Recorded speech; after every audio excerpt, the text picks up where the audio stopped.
Erev Tov, Erev Metsuyan. Voilà, on a compris, c'est le nouveau modo de l'année, Erev Metsuyan. Une très très belle soirée Bezrat Hashem. Qu'on réussisse à partager des paroles de Torah, de vérité, évidemment basées sur des enseignements de Rabbeinu Akadosh. On est en plein dans un de l'Écoute Moran qui est l'Écoute Moran 12, comme vous savez, mais on va faire une petite interruption qui va servir à la compréhension du l'Écoute Moran, puisque d'abord, premièrement, je suis très content de vous retrouver, vraiment. On a des belles personnes aujourd'hui. Ça va faire un hors rosaire, ça va faire un hors aller en retour, un aller-retour.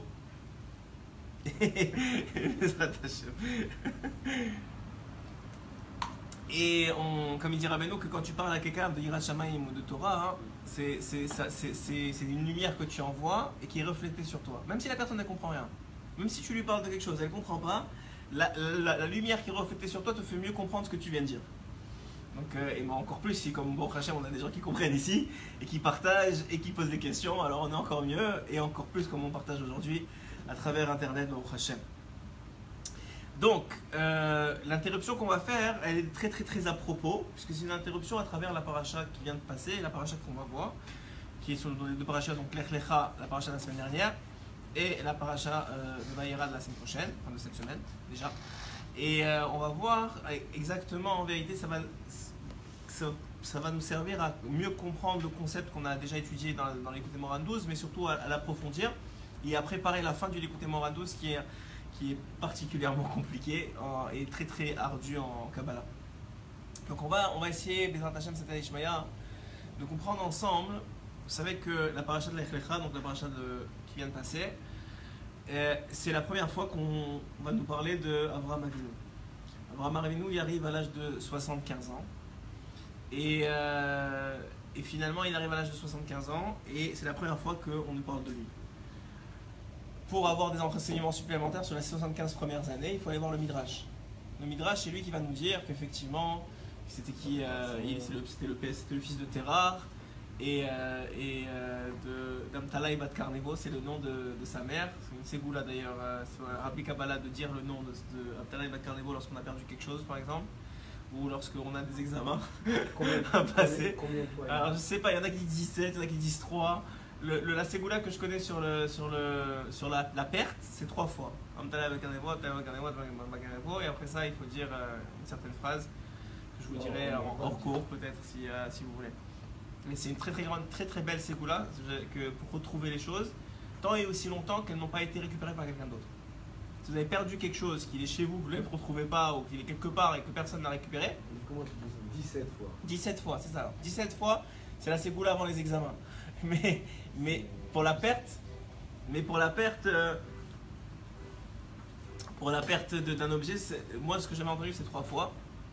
Il y a comme ça comment on va dire ça, une ségoula mémette de dire une phrase particulière et tant que l'objet n'a pas été récupéré par une tierce personne, soit volé, soit récupéré, alors à ce moment-là, et c'est vraiment jusqu'à maintenant, je pense que c'est une ségoula qui marche presque à tous les coups. Aussi bien que Rabbi Meir. Ouais, moi je fais les deux, je fais aussi Rabbi Meir, mais oui, apparemment aussi Rabbi Meir, ce qui est très étonnant, parce que c'est pas connu que la mère de c'est pas connu que la mère d'Avraham Avinu, c'est pas connu que la mère d'Avraham Avinu c'était une très grande tzadékette. Bon, c'est sûr qu'elle a mis. Oui, ben c'est ça qui est incroyable. Il faut savoir qu'Avraham Avinu, c'est Péléplaïm, un peu comme tous les très grandes Neshamot. Il y a eu toujours des très grandes difficultés à les faire venir. Et ça a été toujours par des moyens qui ont été très détournés, très bizarres. Et qui ont été vraiment détournés et pas tout à fait évidents. Alors, pour ce qui est de Avraham Avinu, la Gemara nous discute du fait que Avraham Avinu, c'est un Ben Nida. Un Ben Nida, c'est quelqu'un qui est né lorsque sa mère, pour Avraham Avinu, c'était le si de la Nida, c'était le top. C'est qu'il est né lorsque sa mère était en période de Nida, en période de menstruation, de règles. Mais un Ben Nida, de façon générale, c'est quelqu'un dont la mère, par exemple, ne respecte pas la Tarat HaMishpacha. c'est-à-dire qui ne respecte pas les lois de Tarat Mishpara, qui ne va pas au mikvé par exemple. Un enfant qui est né dans ces conditions-là, il est né Ben Nida, et il porte sur lui, nous dit le Zohar Kadosh, une Toum'a, une impureté qui est interne, qui est sur son âme. C'est même pas quelque chose que vous pouvez frotter pour nettoyer, c'est quelque chose qui est vraiment incrusté dans son âme. Effectivement, maintenant vous allez me dire alors quoi? Alors si on est né Ben Nida, c'est fini, c'est la fin du monde? Bien sûr que non, on peut quand même devenir un très grand Talmid Chacham, on peut quand même devenir quelqu'un de très érudit, on peut devenir quelqu'un de très tzaddik, mais par contre, c'est vrai, et ça c'est le Zohar qui le dit, Rabbi Shimon, au nom du Zohar, nous apprend que effectivement, quelqu'un qui est né dans ces conditions-là, il part de beaucoup plus loin.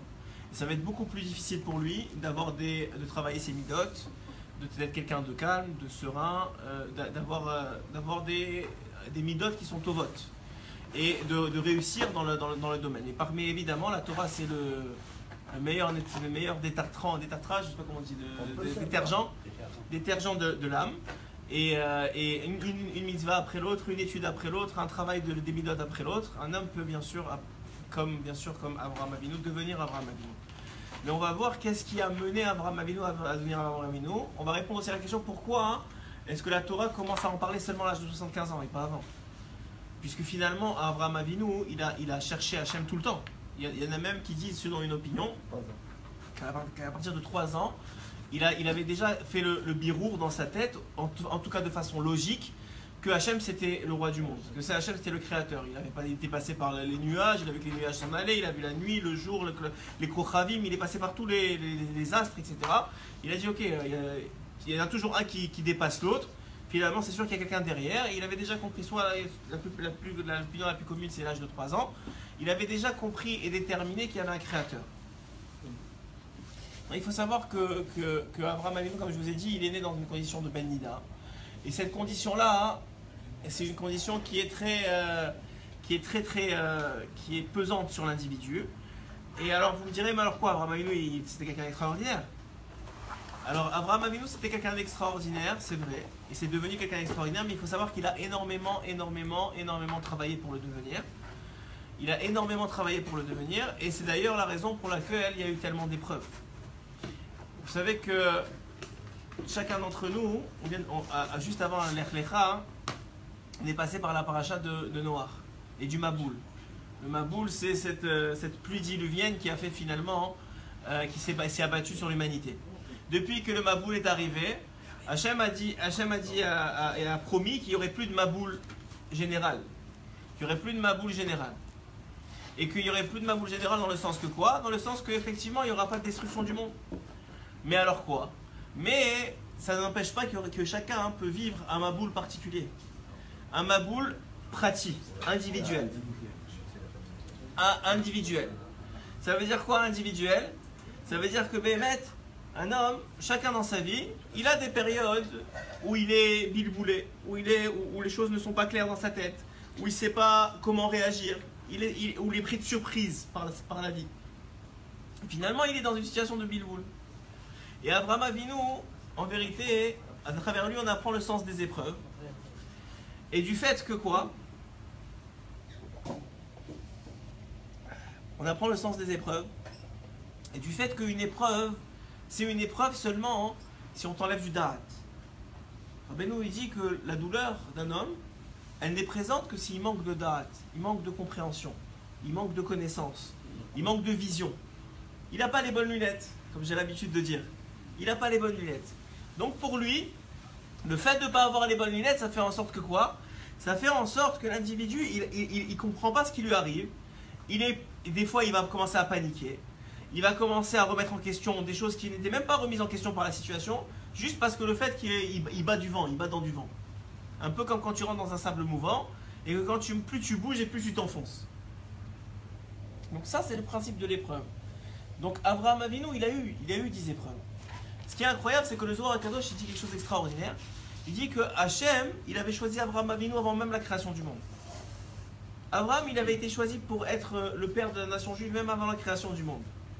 Alors vous allez me dire, ce que posent tous les commentateurs, c'est pourquoi si Abraham, il a été choisi pour être Abraham, il a eu besoin d'avoir des épreuves.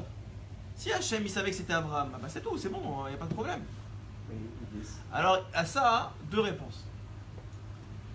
La première, c'est celle du Rambam, qui nous répond que pourquoi Abraham il a reçu ces épreuves, pas pour Abraham lui-même, mais pour nous, pour qu'on apprenne d'Abraham. Ça, c'est la première réponse.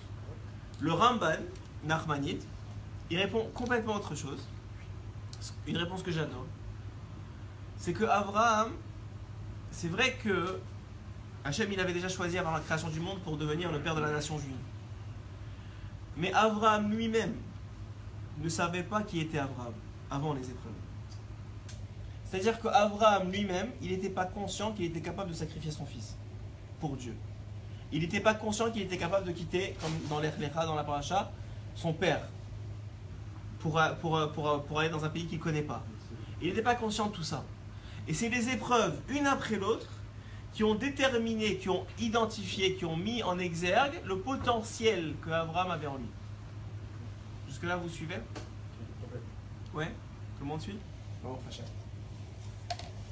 Donc le principe, il est qu'en vérité, on apprend très simplement de la paracha déjà une première chose, c'est qu'une épreuve, elle vient pas seulement pour toi, mais pour les gens autour de toi. Parce que la façon dont tu vas réagir à l'épreuve, ça va être un enseignement, on l'espère, pour tes enfants, pour ta femme, des fois tes parents, pour des gens qui n'auraient pas réagi comme toi. Et de la deuxième chose, ça on l'apprend du Rambam, et le Rambam il t'apprend autre chose, c'est que l'épreuve elle n'est pas seulement pour les autres, mais elle est surtout pour toi, parce que souvent tu ne sais pas, avant l'épreuve, que tu es capable de la réussir. Ok? Et tu ne sais pas le potentiel que tu as en toi, et cette épreuve-là, elle vient montrer en place le potentiel. Maintenant, sur le sujet du fait qu'on n'a pas les bonnes lunettes, il y a un exemple très flagrant dans la paracha. Vous savez que Sarah n'avait pas de matrice, et donc Sarah, elle ne pouvait pas avoir d'enfant. Donc tout le monde a compris quoi, avant que vous veniez ce soir, que le problème, il était avec Sarah. Sarah, elle n'aura pas de matrice. Abraham, il pouvait avoir des enfants, mais Sarah, elle ne pouvait pas avoir d'enfants. Donc, qu'est-ce qu'elle fait, Sarah? Elle dit, à ce moment-là, écoutez bien, dit Sarah à son mari, Hachem, il me retient d'avoir des enfants. Elle lui a pas dit, je ne vais pas avoir d'enfants. Elle avait confiance toujours qu'elle allait avoir des enfants. Il me retient d'avoir des enfants. Ok? Hachem, il me retient d'avoir des enfants. Donc, prends ma servante. La question que tout de suite on se pose, donc déjà on voit la grandeur de Sarah, mais on voit encore plus la grandeur de Sarah, qui est la mère de toutes les femmes juives. Ah bon? Je t'ai marché, bon. C'est bien de rigoler un peu. Alors, donc on a dit que Sarah, hein, en vérité, elle avait compris quelque chose que même Abraham il n'avait pas compris. Sarah, elle avait compris que Abraham Avinu, c'était lui qui avait un problème. Et c'était quoi ce problème-là? Non, attends. C'était lui qui avait un problème. C'était quoi son problème? C'était qu'il c'était un Benida. C'était un Benida. Et c'est quoi le problème d'un Benida? C'est que maintenant, Abraham, il avait en lui une certaine quantité de rats, une certaine quantité de choses dont il devait se séparer pour continuer à créer la nation juive. Donc Sarah, elle dit, et Chachamim lui dit, je comprends pas. Sarah, elle dit, prends ma servante. Ouais. Premièrement, pourquoi elle lui dit ma servante? Si c'est sa servante, c'est la servante d'Abraham. Parce que, a priori, tout ce qui appartient à Sarah appartient à Abraham. Oui ou non? Oui. Tu as une question qui vient passer là. Non, non, c'est qu'Abraham ne pouvait pas avoir d'enfant jusqu'à ce qu'il aille en Israël. Pourquoi? Et qu'il prie pour Paro. Et que Paro. Alors, ok, très bien. Il arrange le problème de Paro, et grâce à cela. Et grâce au fait qu'il a prié pour Paro, quand il était en Israël, ça lui a ouvert les voies de l'enfantement. Très bien. C'était une étape. C'était une étape, tu as raison. C'était une étape. Qu'effectivement, une fois qu'il a prié pour les autres, et on apprend de là et de plein d'autres endroits, même dans la Gemara, celui qui prie pour quelqu'un d'autre, il est d'abord répondu. Donc pour le goy, mais il faut se circoncire aussi. C'est une très bonne question. Même pour un goy, ça a l'air que oui. C'est de la paracha, ça a l'air que oui. Mais on peut dire aussi qu'Abraham n'était pas encore juif, vraiment. Il faut se circoncire aussi. Alors attends, on va pas aller dans tous les sens, on essaie de rester sur le sujet. Donc là, Sarah elle avait compris quelque chose, c'est le Zohar qui l'explique. C'est que le fait qu'Abraham Avinu, c'était un Ben Nida, qu'il est né d'une union Nida, il avait en lui quelque chose qu'il fallait éliminer pour pouvoir créer la nation juive. Donc Sarah, elle lui a pas donné, comme disait Ramim, elle aurait pu lui dire je te donne ta servante, ce qui est la tienne. Elle voulait pas lui donner sa servante, elle voulait lui donner sa servante à elle. Pourtant c'est la même chose parce que finalement ce qui est à elle est au mari. Mais c'est pas la même chose, je vous explique Ramim, parce que le fait qu'elle lui donnait sa servante, ça fait que il n'était pas obligé de la rendre libre pour pouvoir être avec elle. Puisque c'était pas, ça dépend, elle lui dit je te donne ma servante, ça veut dire que ça dépend pas de toi qu'elle soit libre. Donc maintenant tu vas pas la libérer, tu vas pas la rendre ta femme pour pouvoir être avec elle. Tu vas être avec elle en tant que ma servante. Ok? Ça c'est le premier enseignement qu'on apprend de là. Maintenant une fois que ça s'est arrivé, hein, la situation était extraordinaire, c'est que Abraham va se départir du trop-plein du rat qu'il a en lui à 2 reprises. Je ne sais pas si vous savez, mais Abraham avec Agar a eu 2 enfants. Le premier, c'est la première grossesse qu'elle a eue, où à ce moment-là, elle a dit ça y est, c'est bon, moi dès le premier coup j'ai été enceinte. Donc elle s'est sentie beaucoup plus élevée que Sarah. Et elle a commencé à regarder Sarah d'eau, genre c'est moi la maîtresse de maison maintenant. Et Sarah dit le Midrash, elle lui a mis du Rainara, et l'enfant il est parti. Il lui a dit quoi, tu penses que tu n'es pas ma servante? Et l'enfant il est parti. Non, ça c'était un premier enfant. Deuxième enfant, à ce moment-là, elle a l'air, en tout cas en superficie, elle a fait tchouva, dans le sens Agar, et elle s'est remise à sa place. Elle a compris que c'était effectivement encore la servante de Sarah. Deuxième enfant, et de cet deuxième enfant-là va naître Ishmaël. Ishmaël qui finalement fera tchouva à la fin, mais qui représente le trop-plein de chesed, le trop-plein de bonté qu'avait en lui Abraham. Même dans la bonté, même dans n'importe quoi qu'on a, on l'a pris souvent avec Rabbeinu, il y a une mesure. Et si tu dépasses la mesure, tu n'es pas dans le bien. Même si ça a l'air bien, mais tu n'es pas dans le bien. D'ailleurs, il y a une Mishnah très connue que les gens pas religieux, enfin pas religieux, j'aime pas ce mot-là, mais ils sont pas trop dans la Torah, utilisent très souvent. C'est la Mishnah qui dit Derech Eretz kadma la Torah. Traduction littérale, le savoir-vivre précède la Torah. Hein? Seconde partie. Attends, c'est quoi la seconde partie? En Torah, en Derech. En Torah, en Derech Eretz. Il n'y a pas de Torah sans Derech Eretz. Alors maintenant, on va essayer de comprendre ce que ça veut dire. C'est très bien que je vois que tu connais les Mishnayot et que tu dois les apprendre avec ton fils, c'est très très bien. Chaque mois, tu avances de niveau, c'est bien.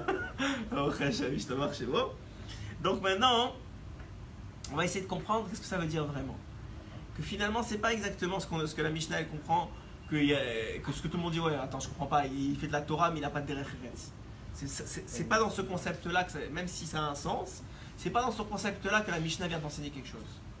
Qu'est-ce que la Mishnah vient t'enseigner? La Mishnah vient t'enseigner la chose suivante, écoutez bien. Dans la création du monde, le Zohar il dit que le monde va durer 6000 ans. C'est rapporté par plusieurs Mefarshim. Dans ces 6000 ans, les 6000 ans sont séparés en 3 parties. Première partie, on appelle ça la partie qui va concerner le Tohu Bohu. Tohu Vavohu, c'est le Tohu Bohu. Ça veut dire qu'il n'y a pas de règle définie. Ça va un peu n'importe comment. Ok? Et ça va n'importe comment. Et c'est la période du Maboul, c'est la période de la tour de Babel, c'est la période où on ne sait pas où on s'en va. Et où Hachem, même s'il sait très bien ce qui va arriver, est en train de chercher celui qui va permettre de faire le travail de la réparation de la faute d'Adam Arishon. Parce que finalement, au début, Hachem voulait que tout le monde soit juif. Il voulait que toute l'humanité puisse le dévoiler dans le monde. Il voulait que Adam Arishon le dévoile, donc toute l'humanité pouvait le dévoiler. Et finalement, il y a eu échec après échec après échec, même si Hachem, encore une fois, il savait que ça allait arriver. Mais ça n'empêche que c'est ça qui est arrivé dans la réalité, dans la médecine des choses. Il y a eu échec après échec après échec.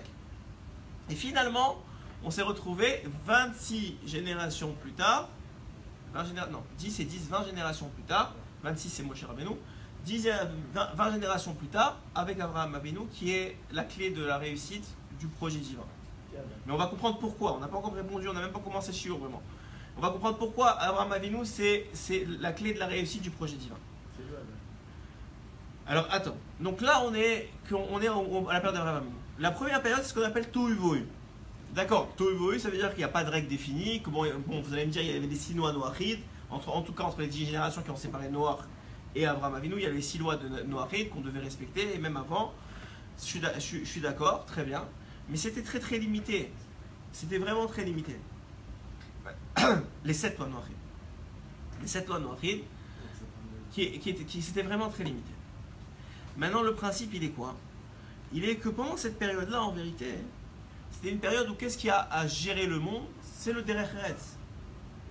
C'est le Derech Eretz. C'est le fait qu'effectivement, c'était naturel de ne pas voler, de ne pas tricher, d'être gentil avec les gens. C'est normal, c'est dans la nature des choses pour que le monde puisse ne pas s'autodétruire, d'avoir une certaine, de mettre des tribunaux. En vérité, les lois noachides, c'est du Derech Eretz. C'est rien de plus que du Derech Eretz, du savoir-vivre. Ok? Maintenant, on arrive avec Abraham, et en vérité, les 2000 ans vont commencer, à partir du moment où Abraham va commencer à convaincre, à faire des convertis, à créer des âmes juives, c'est-à-dire à convaincre les gens qu'il y a un Dieu sur cette terre, pas seulement pour lui, mais qu'il va commencer à le faire pour les autres, comme c'est écrit dans la paracha que Abraham et Sarah, ils ont fait des âmes. Ça veut dire quoi qu'ils ont fait des âmes? C'est qu'ils les ont convertis. Donc quand ils ont convertis, ça veut dire qu'ils les ont convaincus. C'est-à-dire qu'un homme, on apprend de là quelque chose d'extraordinaire, c'est qu'un homme qui fait faire tchouva à son ami, même sur une petite chose, il lui dit, tu sais quoi, c'est dommage que tu mets des sites en t-shirt. C'est dommage. La Torah, la mitzvah de la Torah, c'est des sites en laine. C'est dommage que tu mets des sites en t-shirt. C'est un petit peu plus chaud. Ne levez pas vos t-shirts. C'est un petit peu plus chaud. C'est un petit peu plus chaud, mais en hiver, au moins commence en hiver. Commence en hiver à mettre ça.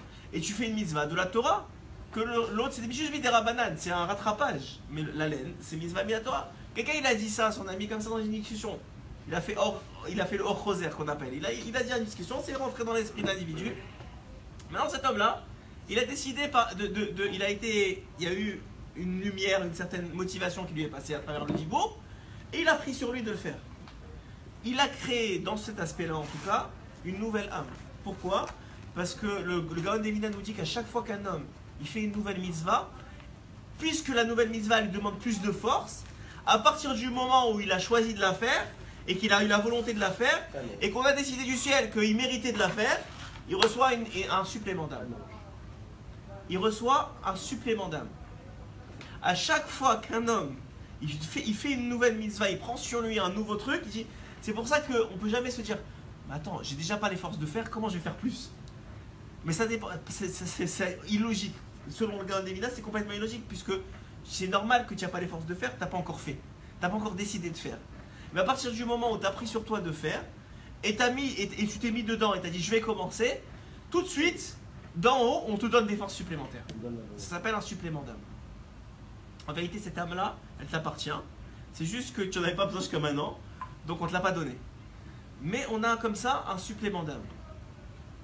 Des fois, il y a beaucoup de... On ne va pas entrer dans les détails, il y a même des sfarim qui parlent de suppléments d'âme qui ne sont pas les tiens, mais qui sont de tzadikim, qui ont fait des mitzvot extraordinaires, Metsuyamim à des moments, et qui vont maintenant, pour finir une mitzvah ou pour en faire plus, venir avec toi t'aider dans la mitzvah. Ça, c'est encore une autre histoire.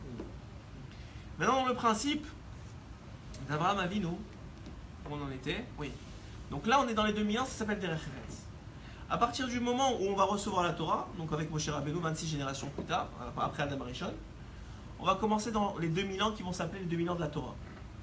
C'est-à-dire le fait de le recevoir, le fait de l'appliquer, c'était les 2000 ans de la Torah. Et aujourd'hui, et depuis maintenant déjà un certain temps, on est dans ce qu'on appelle les 2000 ans de la Géoula.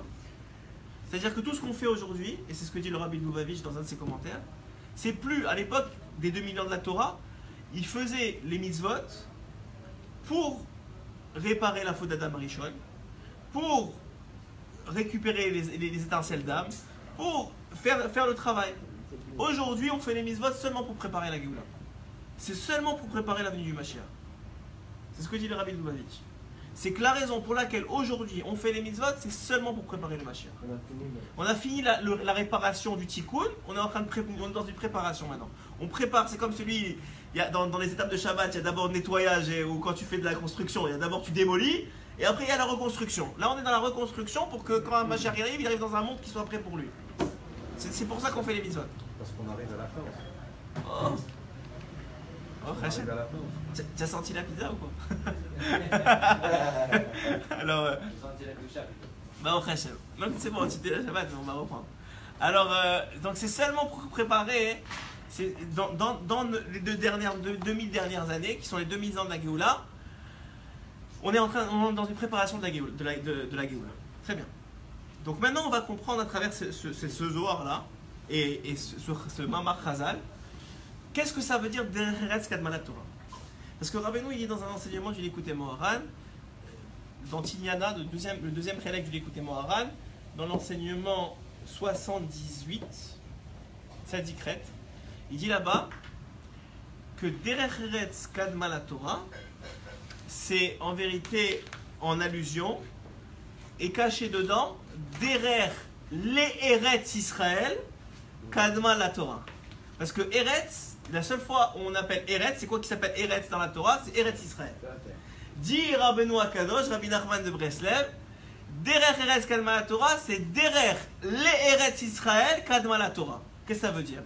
Ça veut dire que la Torah, pourquoi on l'a reçue? Où est-ce qu'elle est applicable? Où est-ce qu'elle est vivable vraiment? En Eretz Israël. En Eretz Israël, ça s'appelle la Torah. Alors qu'est-ce que ça s'appelle dans le reste du monde? Comment ça s'appelle? Ça s'appelle Derech Eretz. Vous allez remarquer que dans le reste du monde, dans les pays X lambda, vous prenez celui que vous voulez, il y a énormément de Derech Eretz. Il y a énormément de savoir-vivre.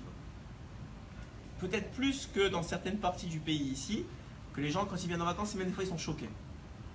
Ils disent comment je pourrais vivre ici. Et je vais vous expliquer. Je ne dis pas ça pour critiquer, au contraire, je dis ça pour louanger Eretz Israël. Mais il faut écouter jusqu'à la fin, ne coupez pas maintenant. Alors on a dit, c'est bon, tu es Khazar, attends, je me dis en même temps que j'ai Khazar.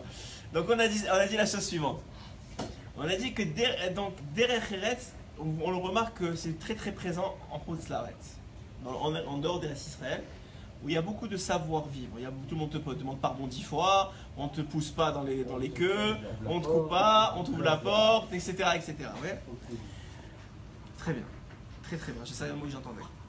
En vérité, il faut savoir que le problème du Derech Eretz, le problème de ce savoir-vivre là, c'est qu'il cache en général une grande hypocrisie.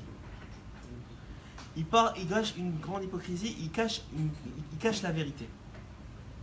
Il cache la vérité. Qu'est-ce que ça veut dire?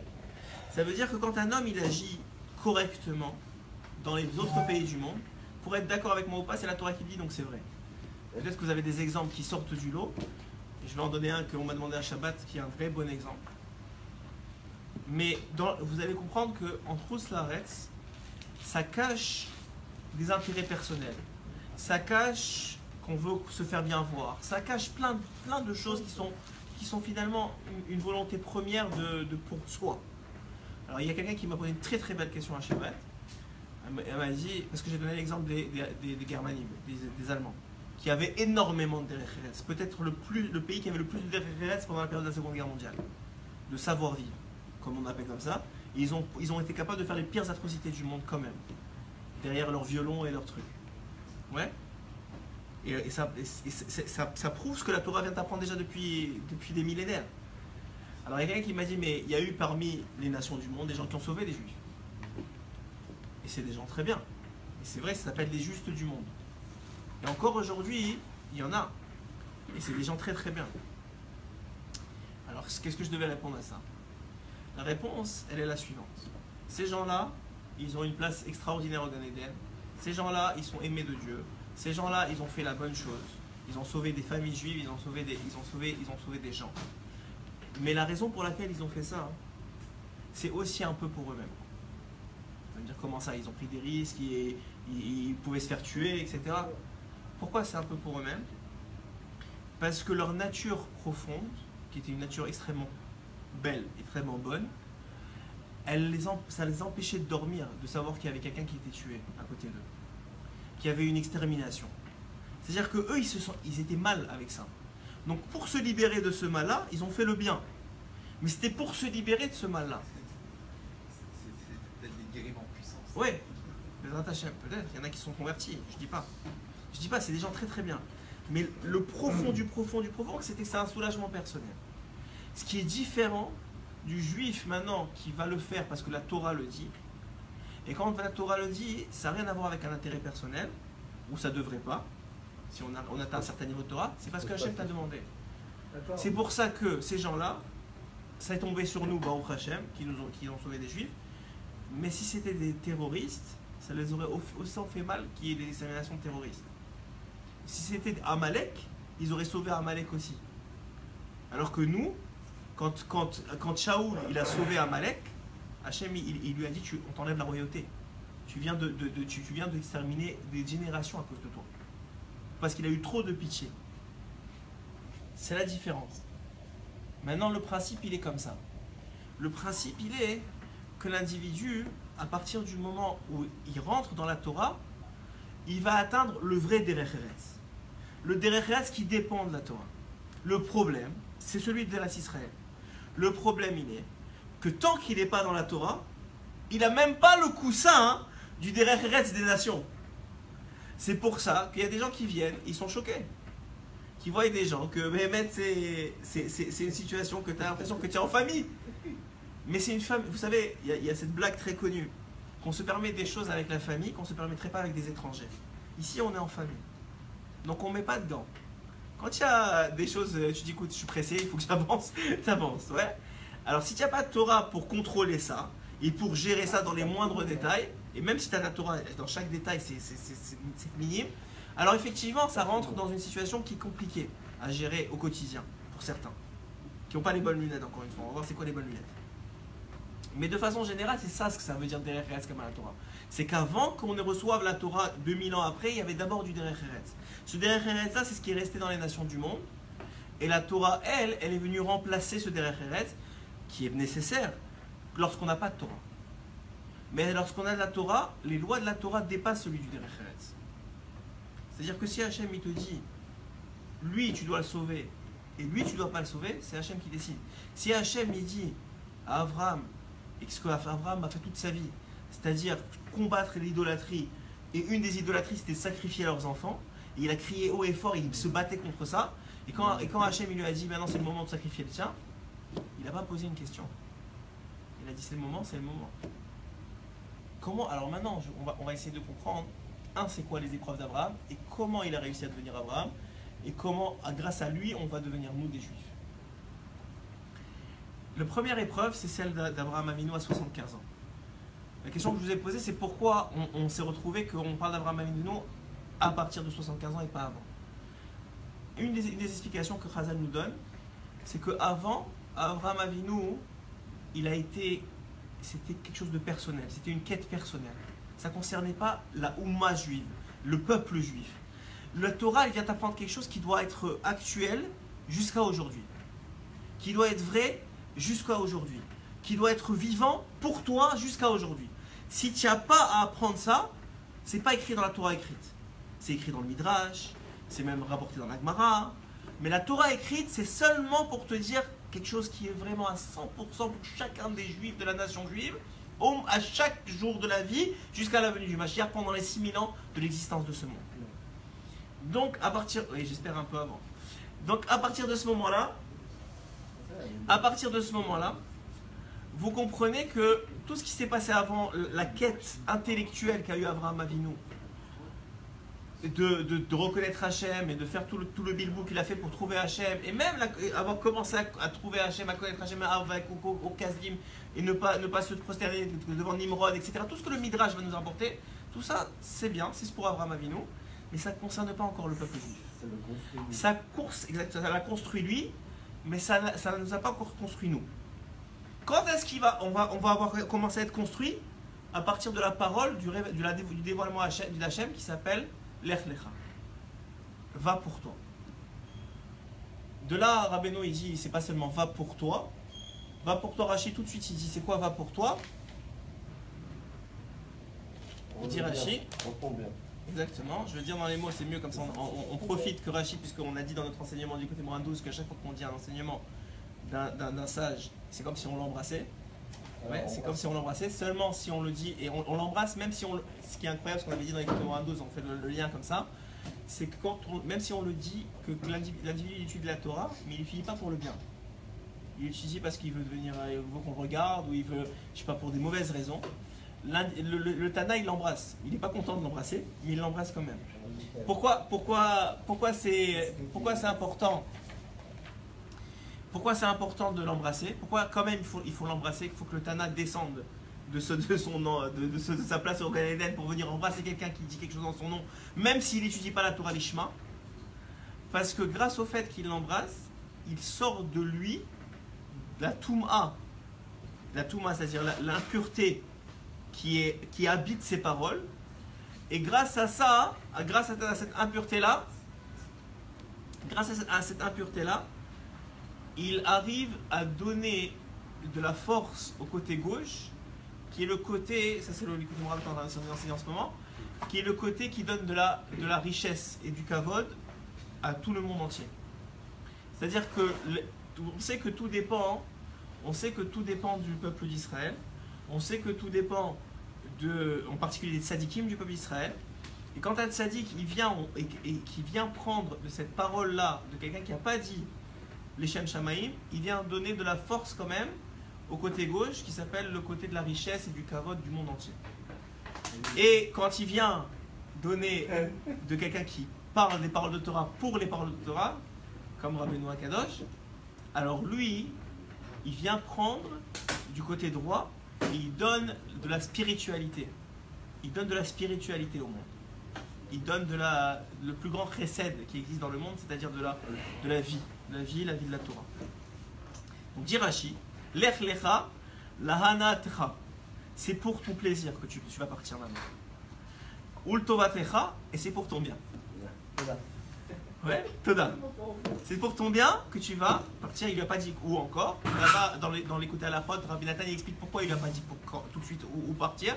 Parce qu'il dit Rabbi Nathan que Hachem voulait donner beaucoup de mérite à Abraham Avinu. Donc il ne voulait pas lui dire tout de suite tu t'en vas en Eretz Israël. Il voulait que, premièrement, il le fasse sans savoir. Et petit à petit, il lui dit, à chaque fois qu'il lui dit tourne à gauche, comme le GPS, tourne à gauche, tourne à droite, va tout droit, il gagne encore plus de mérite. Et encore plus de mérite, encore plus de mérite, d'avoir écouté la parole de Dieu. C'est aussi ce qu'on dit Rabbi Hanania ben Akasha Omer, Atzak Kadosh Baruch Hu Zakon Israël, Fichar, Irbat Tarem Torah ou Mitzvot. Pourquoi Hachem il a donné tellement de Mitzvot et tellement de Torah? Parce qu'à chaque fois, il aurait pu dire une seule, ou les 10 commandements, et c'est tout. Il en a fait 613, parce qu'à chaque fois que tu en écoutes une, et même un dérivé de une, ça te donne du mérite, et encore du mérite, et encore du mérite. Et c'est la même chose dans les étapes qu'a pris Abraham pour arriver en Eretz Israël. Et donc, dit Rashi, pourquoi est-ce qu'Abraham, il devait partir en Eretz Israël? Lehan hatra, ultovatra, c'est pour ton bien, mon fils. Et Abraham, il savait ça. S'il savait ça, si moi je te dis maintenant, comme j'ai dit à Shabbat, si moi je te dis maintenant, viens en Eretz Israël, il y a un compte en banque qui t'attend à ton nom de 3 millions de dollars, une maison avec piscine, vue sur mer, maison avec piscine vue sur mer. Tu vois la piscine qui continue avec la mer comme ça. Ouais. Une piscine d'horizon. Ouais, piscine d'horizon, voilà. Ça s'appelle piscine d'horizon, je savais même pas, tu vois, tu m'as donné un nouveau mot. Avec piscine d'horizon, tu vas devenir quelqu'un d'important parce que les gens vont te connaître, c'est ça qu'il lui a dit. On va voir dans le Rashi plus loin. Tu n'arriveras pas à avoir d'enfant, il dit Rashi. Kan iata zoche les banim. Ici, tu n'auras pas d'enfant. Mais là-bas, oui. Donc, tu vas devenir maintenant un père. Ce que tu n'as pas réussi jusqu'à maintenant. Donc, il lui dit écoute, qui d'entre nous ne serait pas parti? Qui d'entre nous ne serait pas parti? Ce qu'il a dit, ce qu'il allait avoir. Oui. Il dit juste que non. Alors, si Rashi, ce que j'ai dit hier, si Rashi dit ça, c'est parce qu'Abraham, il savait déjà. C'est contenu dans le Lech Lecha. Rashi, il ne vient pas t'inventer un truc. C'est contenu dans le Lech, c'est la définition du Lech Lecha. La définition du Lech Lecha, Rashi rapporte le pshat. Ça veut dire qu'Abraham, il a compris. Lech Lecha, ça veut dire c'est pour mon bien, m'attend la richesse, les honneurs et les enfants. C'est sûr, en faisant l'aliyah. C'est une aliyah. Oui, c'est un grandissement. Alors, où est-ce qu'elle est l'épreuve? Ne réponds pas, je sais que tu as la réponse. Ne réponds pas. Où est-ce qu'elle est l'épreuve? Et bon, J'ai une question. Est-ce que c'est plus dur de savoir ou de ne pas savoir? Parce qu'il y en a qui disent ouais. C'est plus dur de ne pas savoir, c'est sûr. Puis Rabbeinu, il dit que l'épreuve, elle est quand tu ne sais pas. C'est un manque de da'at, une épreuve. La définition d'une épreuve, ce que je n'ai pas au début, la définition d'une épreuve, c'est quelqu'un qui manque de da'at. Si tu sais qu'il te reste, je sais pas moi, quelqu'un qui n'arrive pas à avoir d'enfant depuis, j'en sais rien, 10 ans, et il sait que dans un mois, il a un enfant. Ça y est, il est calme. Même si c'est dans un an, il a un enfant. Mais pour sûr, hein, 100% il a un enfant. Il est très calme. Il va dire, tu sais quoi, je vais profiter pour faire le tour du monde. Non, J'aurai mais plus le d'où temps. il est sûr J'aurai plus le temps de faire le tour du monde après. Je vais en profiter. Mais d'où il est sûr? Il est sûr, il a une promesse d'Hachem. Il se révèle à lui. D'accord, mais il s'est révélé avant. Non. Oui, il s'est révélé avant. Ouais, Hachem s'est révélé à Abraham Avinu. Le fait qu'il le laisse le rechercher.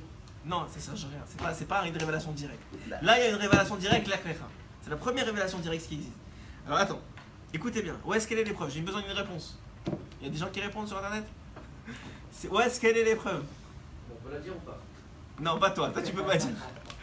Toi, tu as déjà la réponse. Où est-ce qu'elle est l'épreuve? Alors, l'épreuve, elle est comme ça. L'épreuve, il y a une réponse qui dit que, parce que je pense que la rabbinite avait répondu Shabbat, c'est qu'il y a une réponse qui dit que malgré que c'était pour son bien, il fallait quand même se départir, comme va le dire le verset, de sa terre qui était habitué, de ses amis à qui il était habitué et surtout de sa famille. Et son père était vieux, c'était pas dans la nature d'Abraham de quitter son père qui est vieux et de partir comme ça. Donc ça pourrait être considéré comme une épreuve et c'est une réponse qui est rapportée dans Chazal.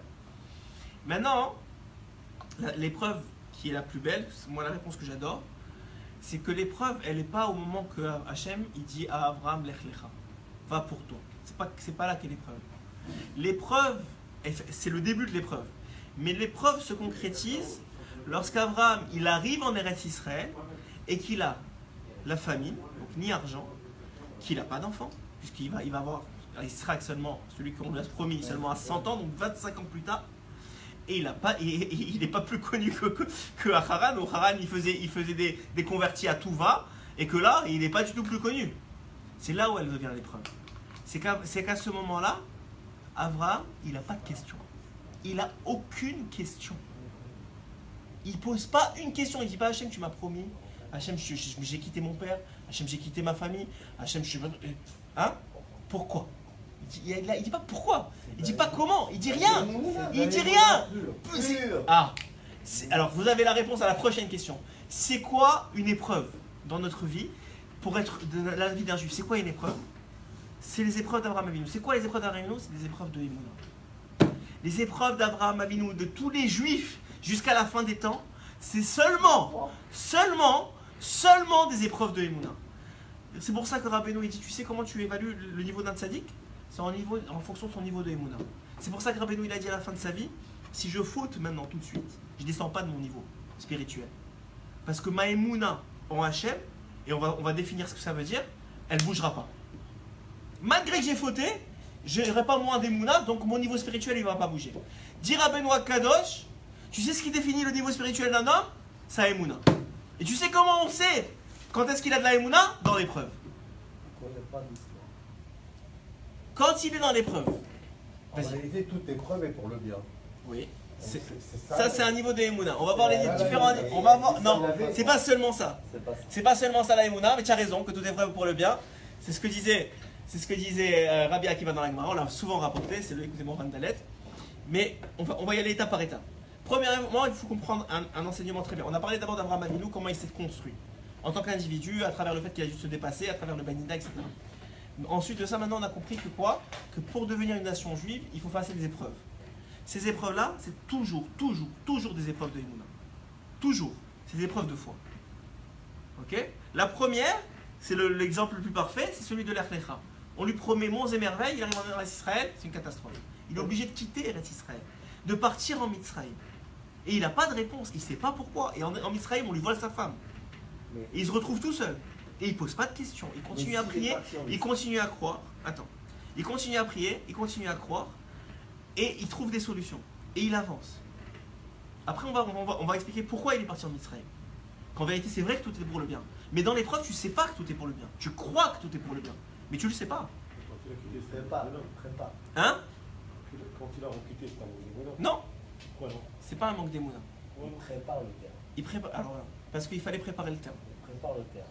Il fallait préparer le terrain. La réponse, elle est que. Attends, la réponse, elle est comme ça. Vous voulez devancer, je veux comment construire le shiur, mais c'est pas grave. Il n'a pas payé pour ça. Hein? Il n'a pas payé pour ça, le fait qu'il a quitté. On a payé pour ça parce que nous aussi on a quitté. Mais en vérité, c'est parce qu'on allait quitter que lui il a quitté. Je vais vous expliquer. Le principe il est comme ça. En vérité, on dit que le Sefer Bereshit, je l'ai dit déjà la semaine dernière, ça s'appelle Sefer Yesharim. C'est le livre des droits. C'est le livre de nos patriarches, Abraham, Yitzhak et Yaakov. C'est la Iloula de Rachel Imenu hier, avant-hier, ouais. Shabbat, c'est Shabbat, non? Hier. Hier, c'est Shabbat. Que son mérite nous protège. Amen. Et protège-toi, Israël. On sait qu'elle pleure encore et qu'elle prie pour tous ses enfants, qu'on est tous. Hein? Ton papa? Ah oui, j'ai oublié Léon Nishmat. Vas-y, c'est très bien, Mina Shamaim. Léon Nishmat? Non, que c'est par le Torah. Attends, que c'est par le Torah sur Léon Nishmat. Yamna Bat Perla. Léon Nishmat. Yoshua, Avner. Ben Esther. Que ce soit pour la Refoua Shelema de Sarah Talebat Efrat Myriam. Que ce soit pour la Refoua Shelema de David Rein Ben Noah. Que ce soit pour la Refoua Shelema de David Ben Mani. Ben Soussan. De Abraham Ben Mesha. Ziv Ben Magi. Tous les Torah Israël, que des Shurot, que des bonnes nouvelles, que des bonnes choses à Hachem. On continue. C'est bien que tu m'as fait rappeler. Chaque fois, je mets un papier et je le laisse dans la voiture. C'est comme mon truc que tu m'as ramené. Il est tout le temps dans la voiture maintenant. Il faut me rappeler. Il faut que quelqu'un me rappelle avant le shiur de le mettre pour écouter. Alors, on continue. On a dit que toutes les épreuves d'un homme, c'est les épreuves d'Emouna. Parce que dans le moment présent, il ne comprend pas. C'est ce qu'on a dit, ce que Ben nous explique. Il ne comprend pas ce qui se passe. Il ne comprend pas que c'est pour son bien. Il y croit. S'il a de la Emouna, il y croit. Dur comme fer, comme Abraham Avinu. Mais il ne comprend rien. Alors, pour ce qui est de la descente, deux raisons pourquoi il est descendu en Égypte. Un, on a répondu déjà. On a répondu. C'est que le fait que le vol, le kidnapping de Sarah a forcé Abraham Avinu à deux choses. Il a forcé à prier pour Avimelech, ce qui a ouvert une porte dans le Shamaïm pour qu'il reçoive ses enfants, même si ce n'est pas la seule porte qui a été ouverte, mais il y a une porte qui a été ouverte. Deuxièmement, il est ressorti avec énormément de richesses, ce que Hachem lui avait promis. Mais c'est même pas pour lui qu'il a fait ça. Donc, vous connaissez cet adage très connu, c'est Maaseh Avot, Siman Labanim. Les actions des pères sont des siman, pour les enfants. C'est-à-dire que la raison pour laquelle on a réussi à tenir en Égypte, la raison pour laquelle nos femmes étaient tsniout en Égypte, puisqu'on est sorti grâce aux femmes, il faut savoir que la raison pour laquelle on a réussi à la Géoula, c'est parce que les femmes elles ont tenu bon, elles sont restées tsniout. Il n'y a pas eu à part un cas qu'il y a eu un viol, mais à part ça, elles sont pas allées avec des goïms. Elles ont continué à faire des enfants. Elles ont été extrêmement fortes en Égypte. Et grâce à elles, on est sorti d'Égypte. Et grâce à la Emouna, on est sorti d'Égypte. Et non seulement on est sorti d'Égypte avec la Emouna, mais on est sorti d'Égypte avec de l'argent, avec énormément d'argent. Pourquoi? Parce que des centaines d'années avant, Abraham Avinu, il avait fait le même trajet. Pour très peu de temps, mais il avait préparé le terrain.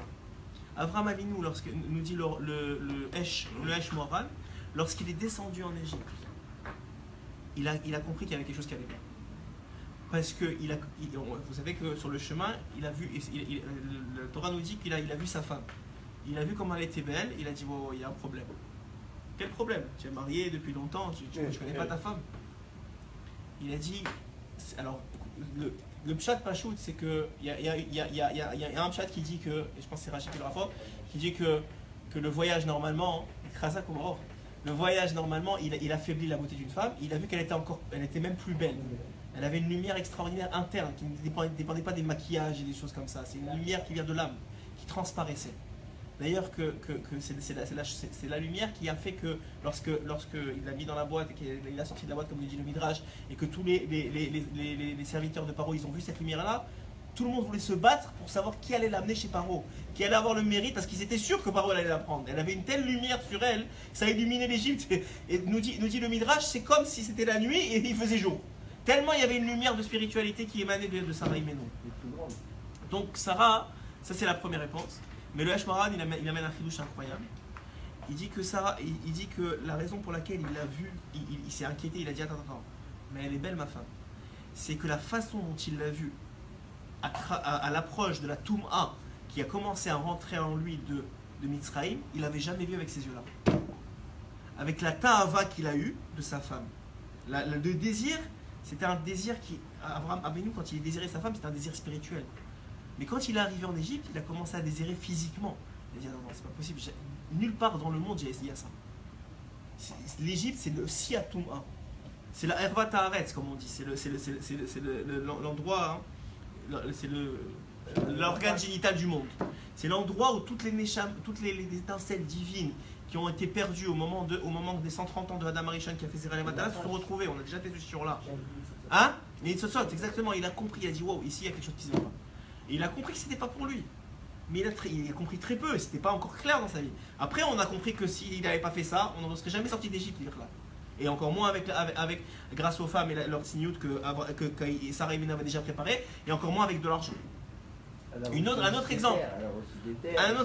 autre exemple de cette situation-là, c'est la 10e, enfin en réalité c'est tous des exemples, parce qu'on a dit à chaque fois il y a un Chesron Tarak.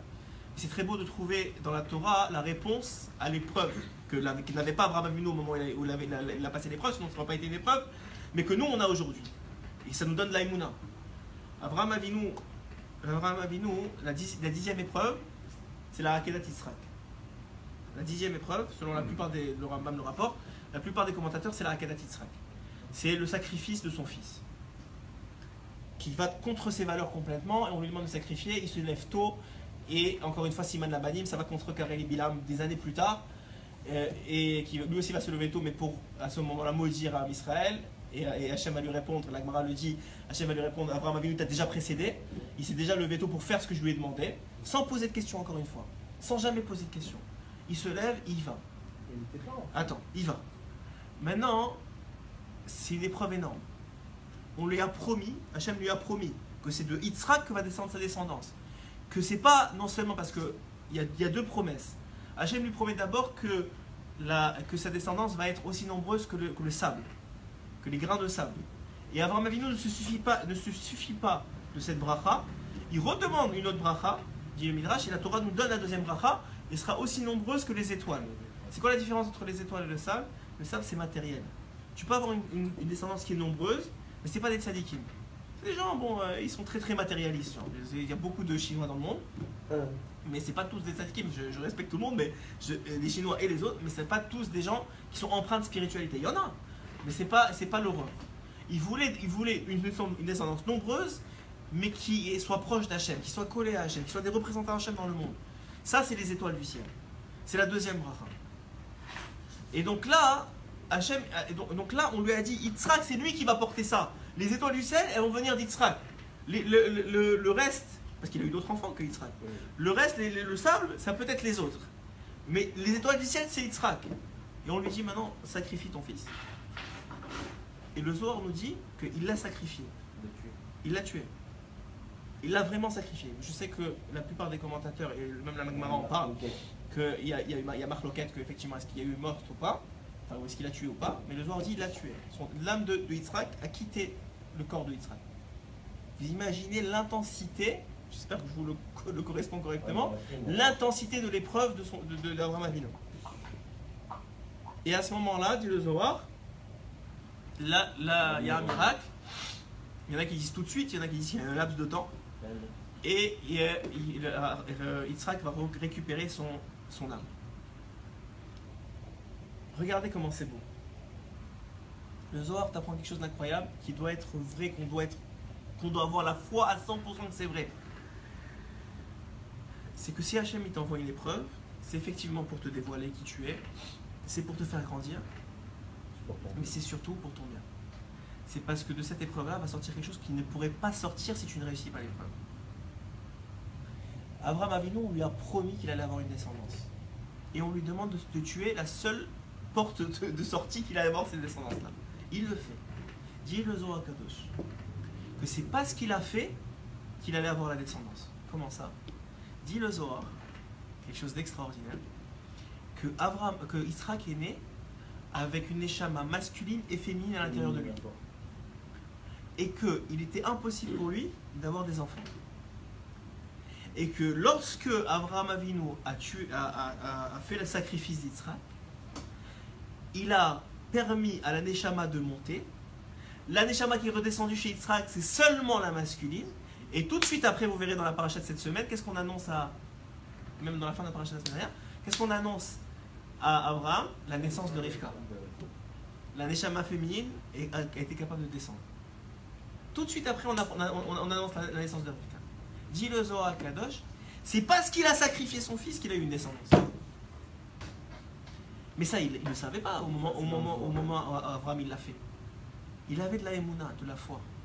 Et c'est comme ça à chaque fois que vous suivez, que vous avez une épreuve, que Hachem vous met une difficulté, et que vous faites le choix d'Hachem. C'est-à-dire le choix que Hachem il attend de vous. Le choix de la Torah, le choix des mitzvot, le choix de ne pas s'énerver. Comme dit la Mishnah, que celui qui est gibor, qui est fort, c'est celui qui est kovesh et tistro, qui contrôle son Yetzirah. Ça veut dire il a toutes les raisons de s'énerver et il ne s'énerve pas. Il a toutes les raisons de maudire et il ne maudit pas. Il a toutes les raisons de voler mais il ne vole pas. Quand quelqu'un il fait ça, il le fait par Emouna. L'Emouna que Abraham a mis en lui. L'Emouna qu'il a mis dans le matériel spirituel qu'il a donné à ses descendants. Cette Emouna là que tu reçois, c'est la Emouna que tu dévoiles au moment de l'épreuve. Parce que tu ne comprends rien. Parce qu'au moment de l'épreuve, tu ne peux pas comprendre. Et que quand tu réussis à taper dans le Matenat Chinam de la Emouna, le Matenat Chinam, c'est-à-dire le cadeau gratuit de la Emouna, tu reçois Béhémet un cadeau gratuit. Regardez comment la Torah, et donc Hachem, définit la Emouna. Lorsqu'il a promis tout ce qu'il a promis à Abraham Avinu, dit à Kadosh Baruch Hu,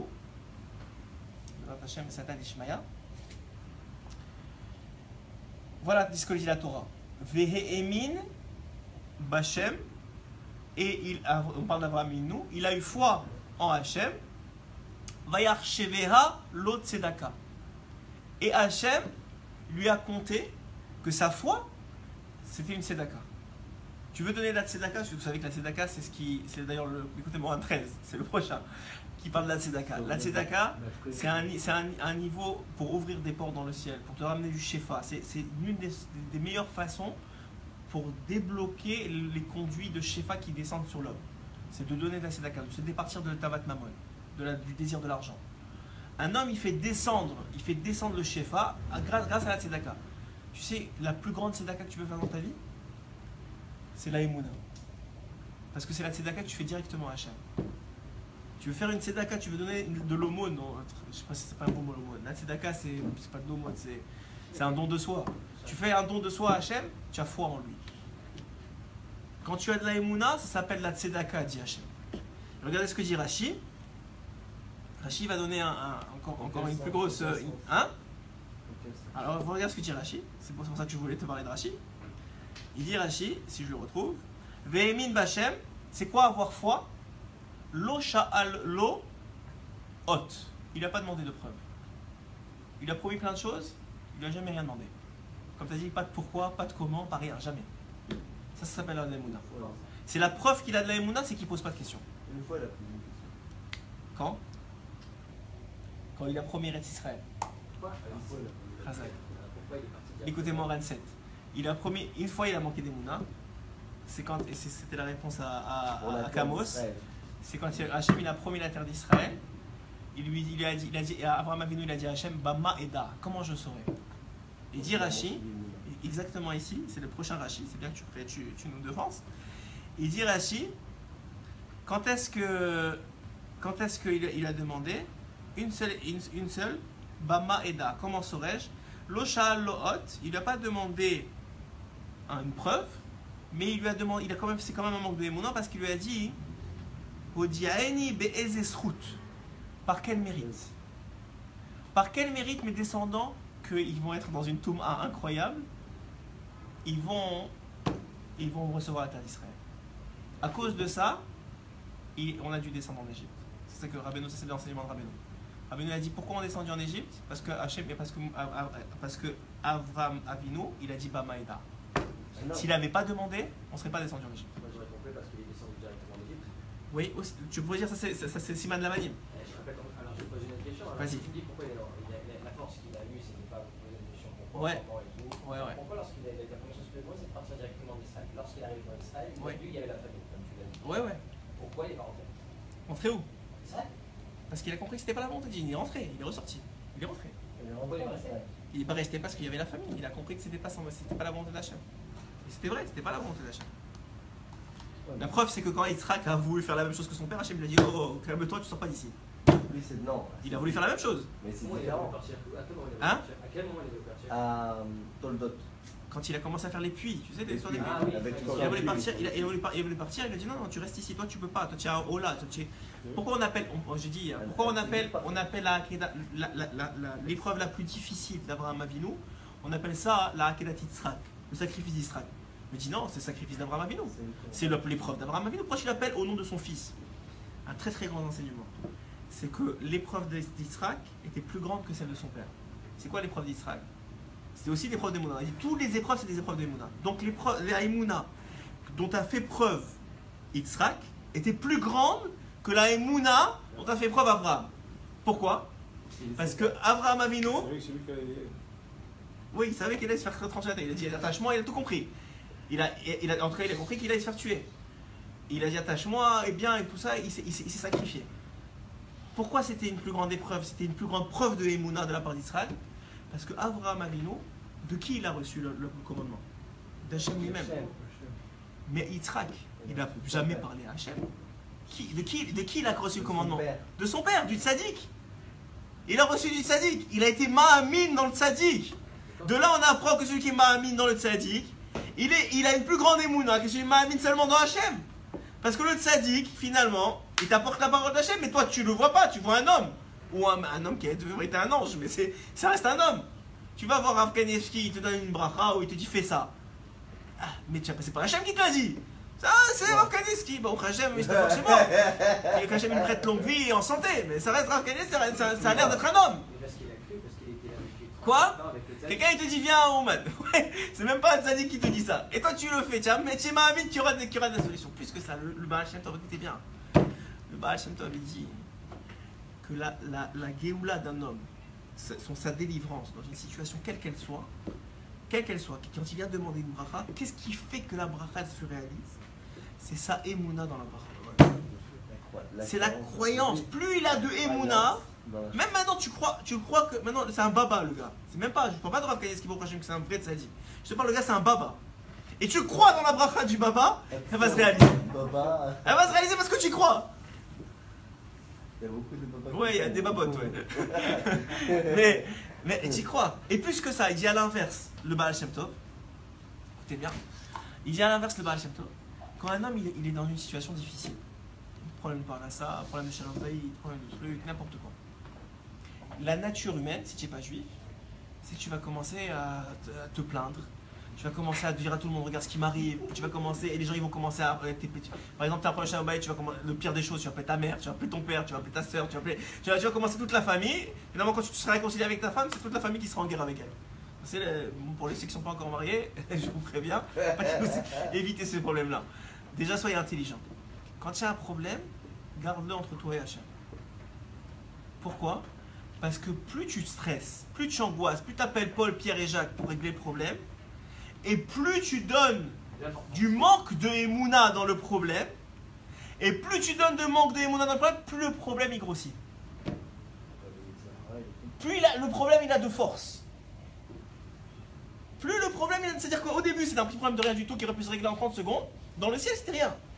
Et toi, tu en as fait une bombe atomique. Maintenant, c'est un torrent dans le ciel. Et pour arrêter ça, maintenant, il te faut une bracha de Rabbi Nachman sur son tombeau. Tu peux plus maintenant t'en débarrasser. Parce que tu as donné tellement d'importance. Tout le monde s'est rentré dedans. Et tout le monde a mis du manque de émouna. Et tout le monde a voulu en faire de lui-même. C'est quoi du manque d'émouna? Chacun a dit moi je peux aider, moi je peux aider, moi je peux aider. Et personne n'a pensé à prier.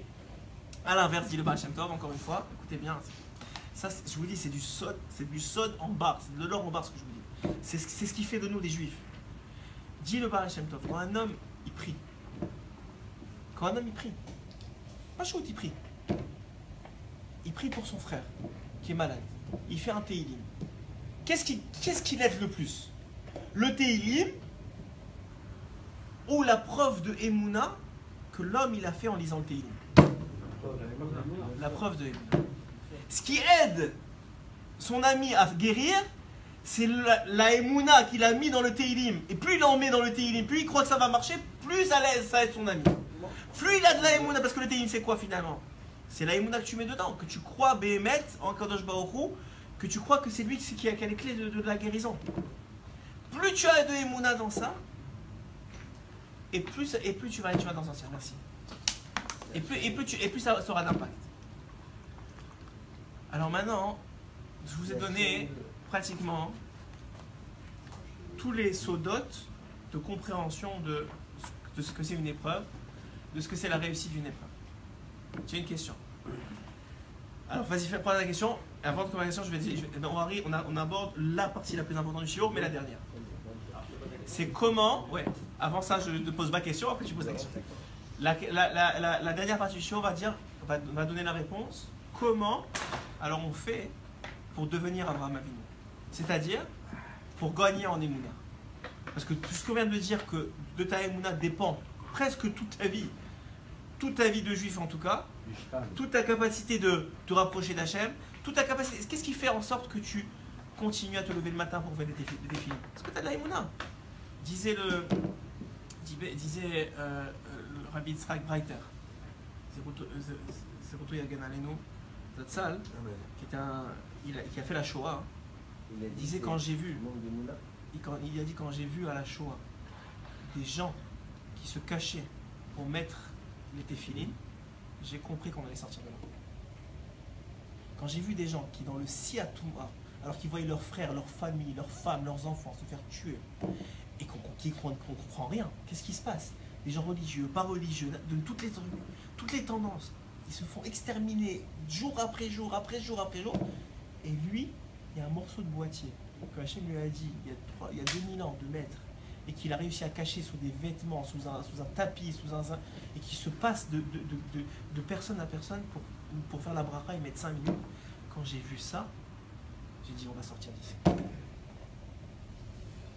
C'est-à-dire que c'est la émouna de ces gens-là qui ont tenu malgré tout, malgré vraiment les pires atrocités et les pires difficultés dans leur émouna, que Hachem il fait pour le bien, que Hachem il va nous donner une terre, que Hachem on va récupérer Israël, que ces âmes-là elles vont revenir, ou que si elles ne sont pas revenues, elles ont déjà fait leur petit coude, elles sont déjà en haut. Il y a un monde futur, il y a quelque chose de plus, c'est pas ce monde-ci, ce monde c'est rien. Cette émouna qu'ils ont eu pendant la Shoah, c'est ça qui a fait que, peut-être pas pour eux personnellement, peut-être que eux ils sont morts de ça, dans ça, mais qui a fait qu'on est sorti gagnant de la Shoah. Gagnant à un certain niveau, même si c'est très difficile de parler de la Shoah. Pose ta question et après on rentre dans les réponses. Tu parlais de nous dans le sens où on peut y croire, ça, d'accord, mais il y a des gens, tu as dit, il y en a qui attendent leur enfant des années, qui prient, qui font ce qu'il faut, Ouais. des gens ou même qui ont une situation difficile, qui Tout ont une émouna, mais qui font, et qui font, et qui font. le monde a de la Ils émouna. le font, mais ça va pas. Tout le monde a de la émouna. C'est Hachem. Après, c'est Attends. décision d'un côté. Oui. Alors voilà, premièrement, ça c'est une chose. Est-ce que je pense que je l'ai dit aussi Shabbat. Ça c'est une chose. Avraham Avinu, il n'avait pas d'enfant jusqu'à l'âge de 75, 80 même, on va dire. Et bon, 100 ans, c'est vraiment Yitzhak. Mais à aucun moment, Sarah elle a pleuré à cause de ça. À aucun moment, il a enlevé de joie. La preuve, c'est quoi la preuve qu'il était toujours joyeux Avraham Avinu malgré la difficulté qu'il n'avait pas d'enfant? Convertissez les gens. Oui, c'est vrai qu'il faut des forces pour convertir. Mais pas seulement ça. La preuve, c'est que Hachem, il s'est révélé à lui. Et on apprend à Yaakov que si tu es triste, Hachem ne peut pas se révéler à toi. Hachem, il est seulement avec les gens heureux. Donc Avinu, il était quand même heureux. Malgré il n'y avait pas de difficulté. Sa émouna, si tu veux conseiller, tu sais qu'il y a rien qui est difficile, etc., donne-lui une dose de émouna. Donne-lui confiance en lui, donne-lui confiance en la vie, donne-lui confiance en Dieu. Sache que c'est le plus beau recette que tu peux faire à quelqu'un qui est dans la difficulté. Parce que cette émouna-là, c'est ça qui va lui atténuer la douleur. C'est cette émouna-là qui va lui atténuer la douleur. Il y a des gens qui deviennent fous de bêtises. Il y a quelqu'un qui me racontait, juste comme ça, il me racontait que, je sais pas, il y a la Coupe du Monde il n'y a pas longtemps, n'est-ce pas? Et il y a un Français, je sais pas c'est qui, en tout cas, il y a un footballeur français qui s'est blessé avant la Coupe du Monde. Je sais pas c'est qui, vous savez c'est qui? En tout cas, il y a un footballeur français qui m'a raconté ça, je trouvais, pour me raconter, pas pour l'histoire en tant que telle, mais pour me raconter l'idée derrière. Et je sais pas, il a fait un coming out là, il y a pas longtemps à la télévision, et il a dit à tout le monde que pendant la Coupe du Monde, il était extrêmement, il était en vérité, il était tellement peiné de ne pas avoir participé, qu'il voulait que la France perde. Ou qu'il était mitigé entre le sentiment de perte et le sentiment d'appartenance à la patrie. En tout cas, je sais pas un truc comme ça.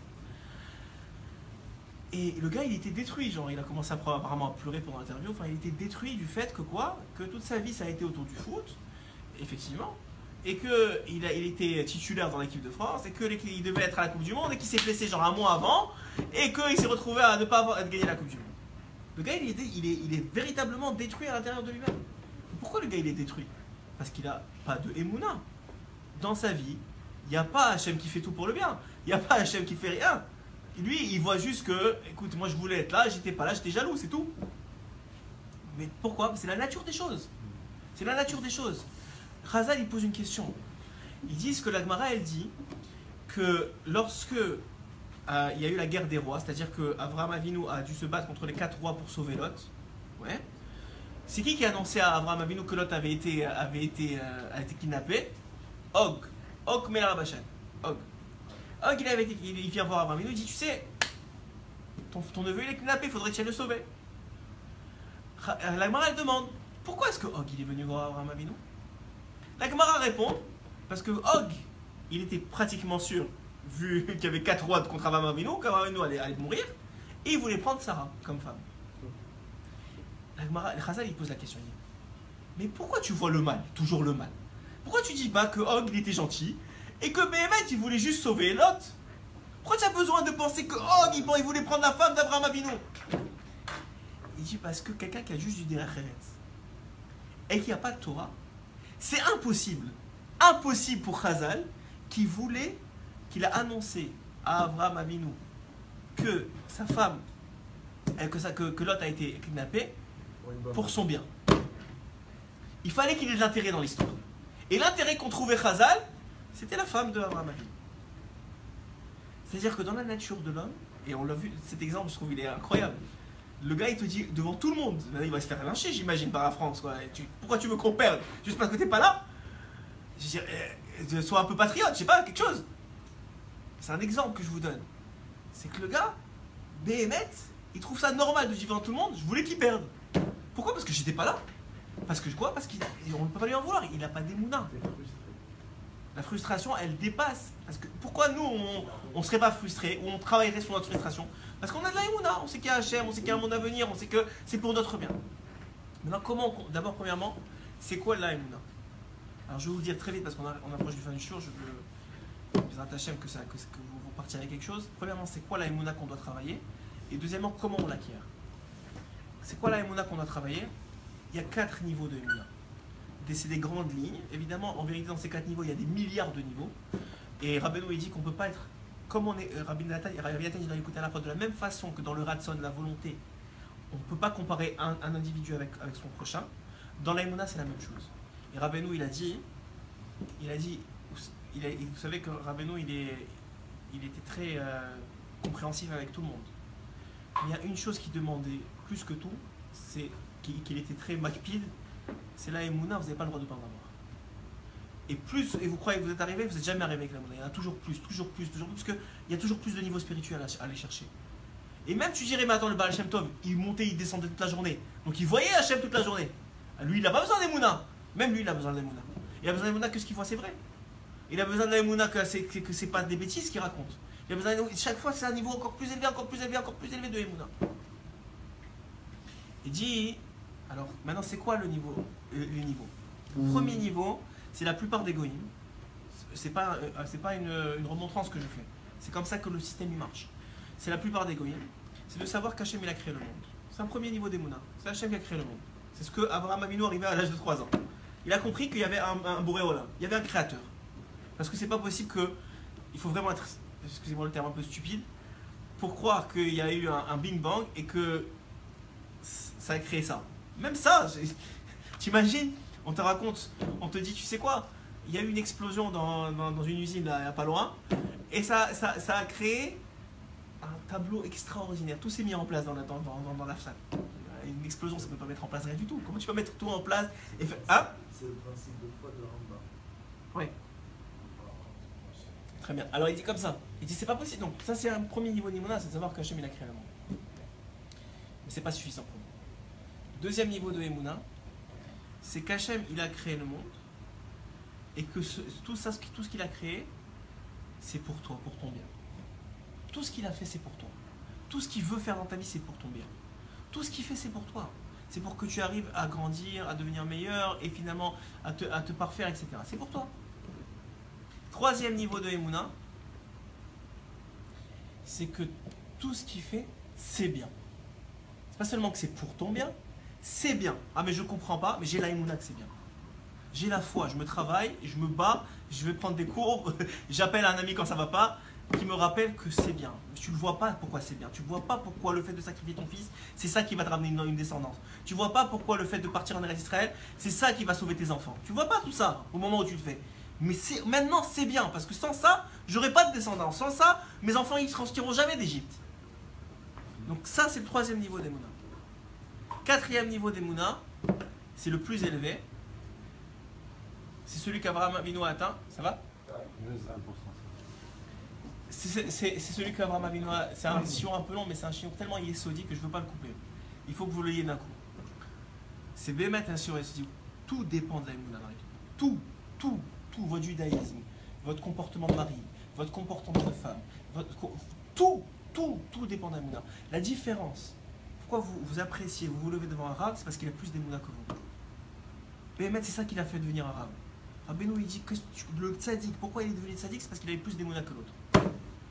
Il avait Emouna Atzmit en lui-même, il avait confiance en Dieu, confiance en lui, il avait confiance dans les trois étapes que je vous ai dit, mais surtout dans la dernière.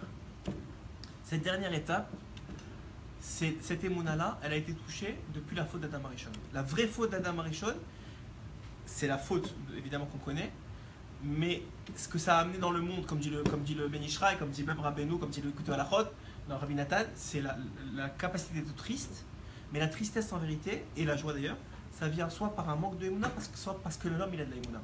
La Emouna ça amène la joie, et le manque de Emouna ça manque de joie. Maintenant, d'où elle est, c'est quoi la Emouna qui a été touchée au moment de Adam Arishon, de la faute d'Adam Arishon?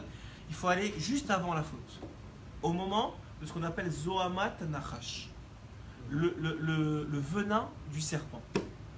C'est quoi le venin du serpent?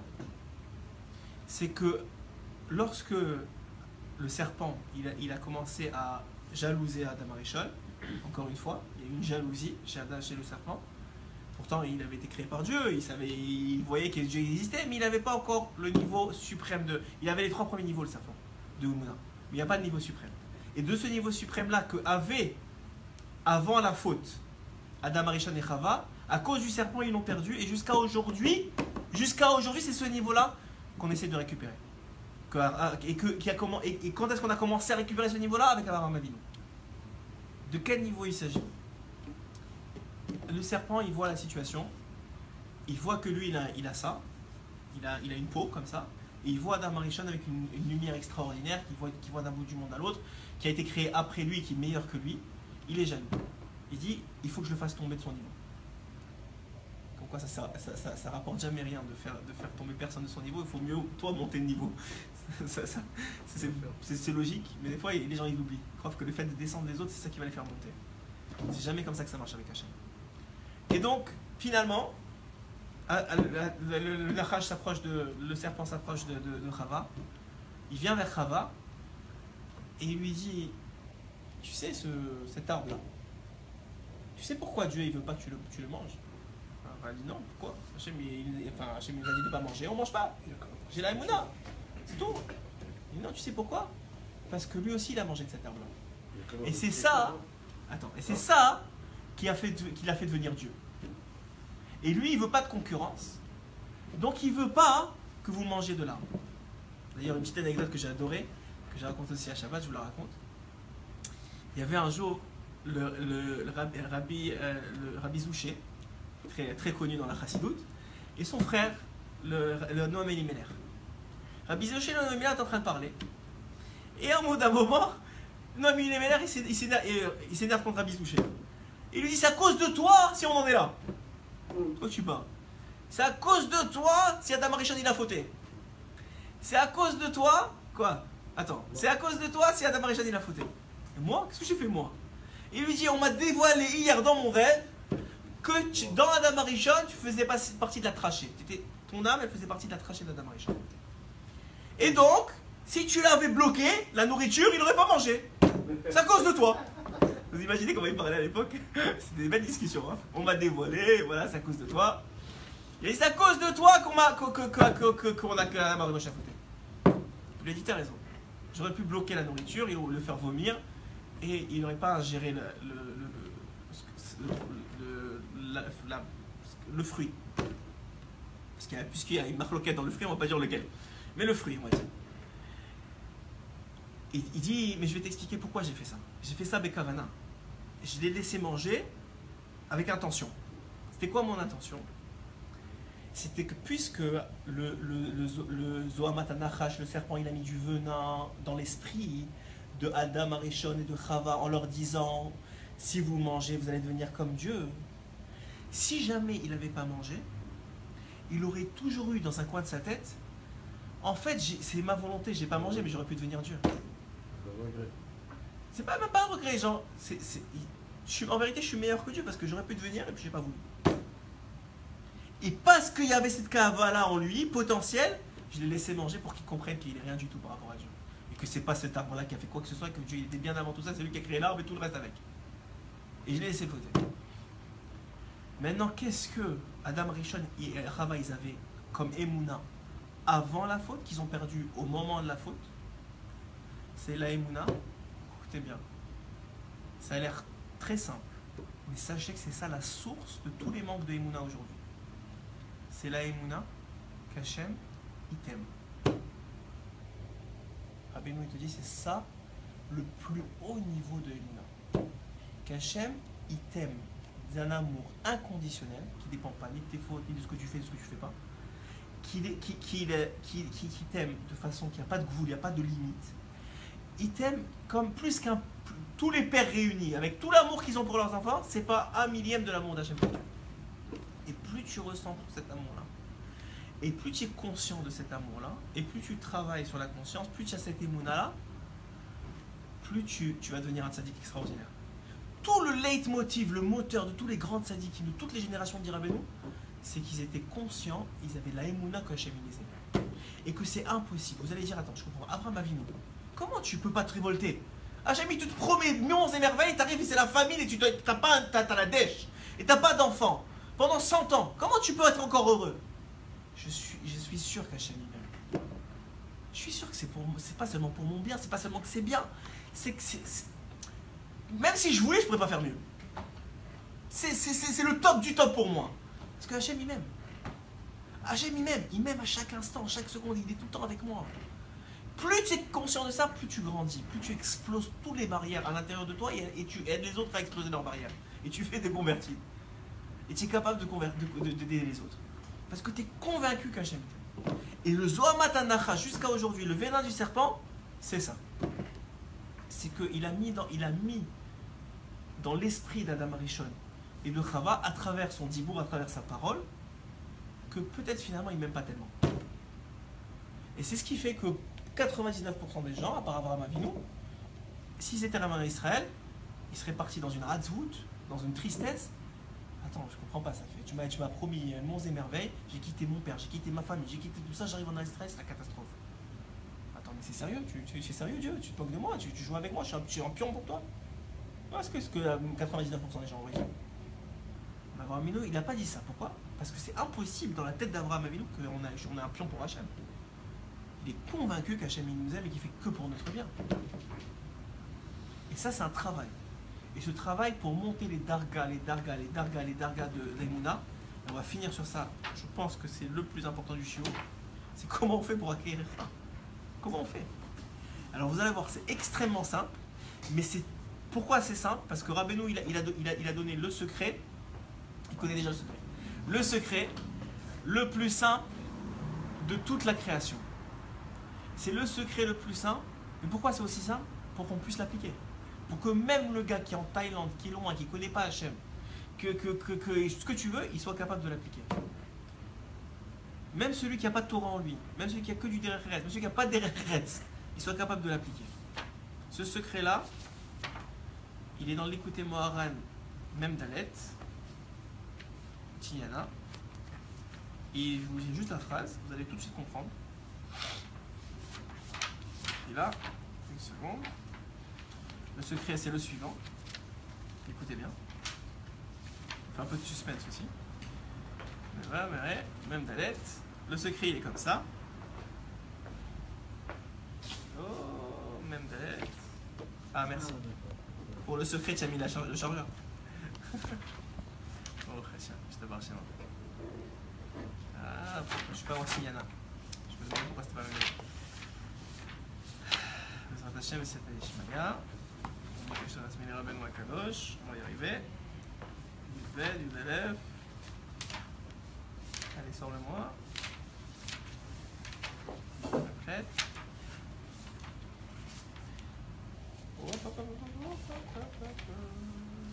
Voilà, même Dalet. Ha'emuna, Tola, B. La Emuna dépend, BP chez l'Adam, de la bouche de l'homme. Voilà le La secret. prière. Attends. La Emuna dépend de la bouche de l'homme. Attends, il va expliquer. Attends. C'est ça le secret. Déjà, comprenez bien, c'est ça le secret. Le secret pour grandir à Emouna, il est dans ta bouche. Puisque le manque de Emouna, c'est le Zohamat Anachash, c'est le venin du serpent, il est venu par la bouche du serpent. La réparation, elle vient par ta bouche. Qu'est-ce que ça veut dire? Que la Emouna, le secret de la Emouna, il est dans la bouche de l'homme. C'est que quelqu'un, dit Rabbeinu, qui parle de Emouna, il grandit en Emouna. Quelqu'un qui parle de la foi en Dieu, de combien en Dieu il a fait du bien, de combien Dieu il a été bon avec lui jusqu'à maintenant, de combien Dieu il est bon. Pas seulement qui dit merci, qui sur le bien et sur le pas bien. Chaque fois qu'il dit merci, il grandit en Emouna. Chaque fois qu'il dit merci, attends, sur quelque chose que... Attends, mais personne ne dirait merci sur ça. Toi tu dis merci, tu grandis en Emouna. Et tu grandis en Emouna. Chaque fois que tu fais une fila, tu t'adresses à Dieu, que tu parles avec Dieu, que ce soit dans la fila régulière des 3 fois par jour ou dans les dépôts des doutes. À chaque fois que tu fais ça, tu grandis en Emouna. Plus que ça, le Baal Shem Tov dit pourquoi est-ce que la fila a été instaurée? Pourquoi? Hein? Pour parler avec lui. Oui, pour parler avec lui, je suis d'accord. Pour trouver la Emouna. Parce que à l'époque, Ezra Sofer, il a réalisé que si on n'instaurait pas une règle qui avait 3 filas qu'il fallait faire absolument, les Juifs ils auraient perdu leur Emouna. Pour maintenir la Emouna tous les jours, parce qu'il faut une dose, la Emouna c'est tous les jours. Ce shiur-là, il faut se le répéter. Le problème, c'est que les gens, ils sont vieux. Ça veut dire, il dit, il faut jamais être vieux. Ça veut dire, mais même moi, c'est-à-dire qu'au bout d'un moment, on écoute un truc, bon, c'est bon, je l'ai écouté 10 fois, c'est bon, ça suffit, j'ai compris. Mais c'est pas vrai. Chaque jour, c'est un nouveau challenge. Parce que chaque jour, tu es une nouvelle personne. Chaque jour, peut-être, tu as une nouvelle partie de Neshama qui n'a pas écouté ce shiur-là. Et donc, finalement, Rabbeinu te dit que la Emouna, tu veux grandir à Emouna, il faut en parler. C'est pour ça que c'est important d'avoir des chavérim, des amis. C'est pour ça que c'est important d'avoir un arabe. C'est pour ça d'avoir une femme, d'en parler avec elle, de parler de Emouna, de parler de Dieu, de parler des miracles, de parler de ce qu'il fait, de parler de combien c'est bien, de ce qu'il a fait, de raconter à tes enfants. C'est quoi le secret de Pessah? C'est de faire transmettre la Emouna. Comment tu transmets la Emouna le jour de Pessah? Comment tu racontes la Mitzvah d'Israël? Tu racontes, tu parles. Attends, mais je sais pas moi, fais autre chose. Non, tu racontes. Tu racontes à tes enfants comment tes ancêtres sont sortis d'Égypte depuis des générations. C'est ça qui nous a sauvés. C'est qu'on a gardé notre Emouna. C'est ça qui nous a sauvés en Égypte et c'est ça qui va nous sauver jusqu'à maintenant. C'est écrit Rashi. Ah, j'ai fermé le livre. Rashi il dit là où on a parlé tout à l'heure que Avraham Avinu il avait foi en Dieu. Akadosh Baruch Hu chashva le Avraham lischut letzedaka le'emuna she'amin bo. Il lui a donné la tzedaka qu'il avait foi en lui. La tzedaka c'était la tzedaka qu'il avait foi en lui. Cette tzedaka que Avraham Avinu il donnait à Hachem en ayant foi en lui, c'était principalement par le dibour, par la parole. Il convertissait les gens, il parlait avec sa femme, il donnait de la émouna. Et sa femme, elle donnait aux autres femmes. C'est la émouna, c'est-à-dire la foi qui passait par le dibour, par la parole, le fait de parler de Dieu, le fait finalement de raconter sa vie, des miracles qui s'est passé dans ta vie jusqu'à maintenant, quand t'as sorti d'Égypte, quand t'as sorti de tout ça, que tu fais à des enfants. Même pas chez nous. Même les goïms, ils ont découvert, même si c'est écrit dans la Torah, même les goïms, ils ont découvert que les gens qui réussissent dans la vie, ou je dirais plus simplement que l'étude elle a été faite, qu'ils ont remarqué que quand des gens, ils ont été confrontés dans leur enfance à ce que leurs parents leur dévoilent leurs problèmes, ils leur racontent leurs problèmes, pas ils essayent de leur faire solutionner leurs problèmes, qu'ils ont 30 ans et à leur enfant de 5 ans, ils leur demandent des solutions. Ça, c'est des psychopathes, c'est pas des gens normaux. Mais il leur raconte, tu sais, papa, ouais, il y a des problèmes dans le travail en ce moment. Et il voit que son père, 3 semaines après, il retrouve un travail. Et ça va mieux. Ils ont construit que, même s'ils n'ont pas foi en Dieu, ils ont foi en la vie, et ben ils réussissent mieux dans la vie plus tard. C'est des gens qui vont réussir dans la vie. Parce qu'ils n'ont pas peur de tomber. C'est pas grave, je tombe, je me relève. Regarde, mon père, il est tombé plein de fois. Il est relevé. Parce que finalement, tout le monde se relève. Seulement, pas parce que tu ne veux pas te relever. Mais celui qui veut se relever, il se relèvera. Toujours. Mais tout dépend de quoi? De combien tu parles. Combien, voilà, le shiur de ce soir. Combien un homme, il est capable de trouver des paroles de Emouna à travers la tfila, puisqu'il parle à Hachem. Comme on a dit, même un Teilim, c'est une preuve de Emouna. À travers le fait de remercier. C'est hyper important de remercier. Ça, on a fait un shiur la semaine dernière dessus. D'avoir des temps de remerciement. Sur tout le bien et le pas bien qui t'arrive. Je dis Hachem, je comprends pas, ça fait mal, mais je remercie parce que j'ai confiance. Abraham, il avait confiance, moi j'ai confiance. Et même si j'ai pas confiance, je te dis merci, j'ai pas confiance. Et t'avances comme ça petit à petit dans ta Emouna. Et plus tu grandiras en Emouna, plus tu grandiras en tzidkout, en justesse, plus tu grandiras en tant que juif, plus tu grandiras en tant que père, plus tu grandiras en tant que mari, plus tu grandiras en tant qu'homme, plus tu deviendras ce que tu dois devenir. C'est le secret de tous les tzadikim, dit Rabbeinu Akadosh. Et Rabbeinu, il connaissait un bon paquet sur ça. Le secret, c'est leur niveau de Emouna. Chazak ou Baruch. Chazak ou Baruch. Vas-y.